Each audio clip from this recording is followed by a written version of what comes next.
नमस्कार। मैं HK। और इससे पहली वीडियो में हमने बताया था आपको तत्पुरुष समास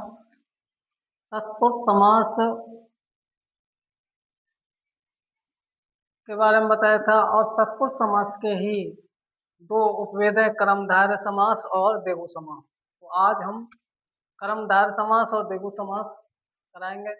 देखिए, कर्मधारय समास उपमेय और उपमान और उपमेय के समास को कर्मधारय समास कहते हैं। लेके जाओ, उपमान और उपमेय दोनों पाए जाते हैं, वहां पर कर्मधारय समास होता है। इसे विशेष और विशेषण का समास भी कहते हैं, क्योंकि इसमें पहला शब्द विशेषण होता है, दूसरा शब्द संज्ञा होता है। इसमें पहला पद विशेषण और दूसरा पद संज्ञा भी होता है। इसने लिखा घनश्याम। अब घन क्या है, इसमें विशेषण है, श्याम का है, संज्ञा है। तो जब इसका समास वगैरह करेंगे तो क्या बनेगा, घन एवं श्याम, यानी कि घन माने और श्याम, घन माने बादल, बादल की तरह क्या श्याम, यानी कि घन कैसा होता है, काला होता है, तो श्याम भी कहते हैं काले। तो इसमें घन क्या है, विशेषण है, और श्याम क्या है, संज्ञा है। तो ये की गई है, इसीलिए इसमें क्या है, कर्मधारय समास है। ऐसे ही नील कमलम, नील, तो इसका समास विग्रह होगा नील कमलम। पुरुष बाग्रम, पुरुष एवं बाग्र, यानी कि पुरुष आदमी कैसा है, बाघ की तरह, शेर की तरह। तो इस प्रकार से ये हमारा कर्मधारय समास। अब आता है द्विगु समास। देखो, द्विगु समास में नाम से ही पता चलता है कि पहला पद क्या है, इसमें द्वि, यानी कि संख्यावाची है। तो इसमें तो जब पहला ही शब्द, इसमें नाम से ही पता चल रहा है कि द्विगु, द्वि, द्वि, द्वि माने दो, तो संख्यावाची पद आ रहा है पहले। तो इसमें इस समास में पहला क्या होता है, संख्यावाची शब्द होता है, और उसे हम क्या कहते हैं, द्विगु समास कहते हैं। जिसमें संख्यावाची पहला पद संख्यावाची हो, उसको क्या कहेंगे, द्विगु समास। त्रिभुवन, लेकिन ये समाहार के प्रकट करता है, यानी कि समूह को प्रकट करता है। त्रिभुवन यानी कि त्रयाणाम भुवनम समाहारो, यानी तीन भवनों का एक समूह, समाहार समूह को प्रकट कर रहा है। तो त्रयाणाम भुवनानाम समाहारो।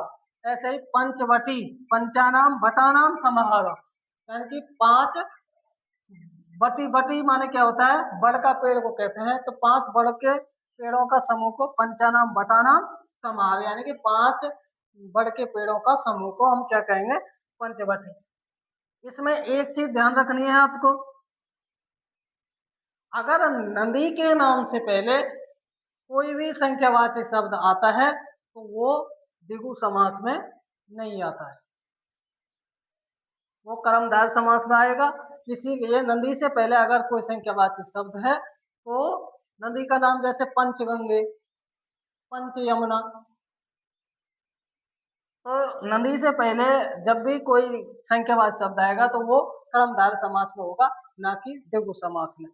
तो इसमें क्या होता है, पहला पद संख्यावाची होता है और दूसरा पद संज्ञावाची होता है, इसीलिए इसको द्विगु समास कहते हैं। अब आता है छठा, बहुब्रीहि समास। बहुब्रीहि समास में परिभाषा, इस समास में अन्य पद प्रधान होता है। इस समास में क्या होता है, अन्य पद प्रधान होता है, दूसरे के बारे में बताता है।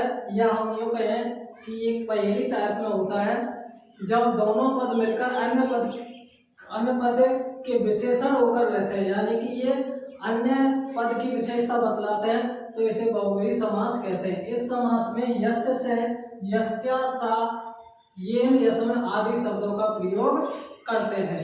कि बहुब्रीहि समास में कहने का मतलब ये है कि ये दूसरे पद को दर्शाता है। और जैसे पीताम्बर, पीताम्बर, पीतम, अम्रम, यस्य से, इसमें यस्य से का प्रयोग किया है। पीला है अमर जिसका, तो वो कौन है? वस्त्र जो पीला वस्त्र है जिसका, कौन है? विष्णु। तो ये विष्णु के बारे में कह रहा है चक्रपाणि, चक्रपाणम यस्य से, यानी कि जिसके हाथ में चक्र है, कौन है? विष्णु भगवान। चंद्रशेखर, चंद्रशेखर यस्य से, जिसके शेखर माने सिर पर क्या है? चंद्रमा है, वो कौन है? भगवान शिव।